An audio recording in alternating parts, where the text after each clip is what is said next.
like a Hellcat.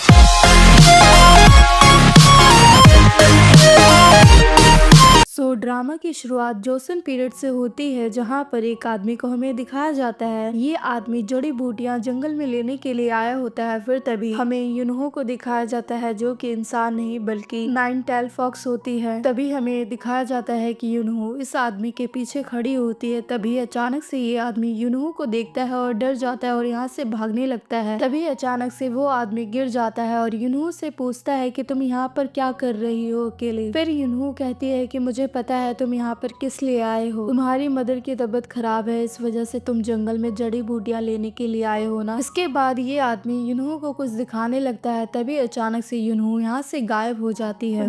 फिर से दोबारा यूनहो इस आदमी के पीछे आती है और तभी अचानक से फिर से ये आदमी डर जाता है। फिर यूनहो बोलती है कि तुम जिस पौधे के लिए आए हो वो देखो, वो वहाँ पर उगा हुआ है। फिर तभी ये आदमी उस पौधे को देखता है और बहुत ज्यादा शॉक में होता है, क्योंकि ये आदमी उस पौधे को नहीं ढूंढ पा रहा था। फिर देखता है कि सच में ये तो वही पौधा है जो कि उसकी मॉम की तबीयत को सही करेगा। फिर तभी यूनहो यहाँ से फिर से गायब हो जाती है।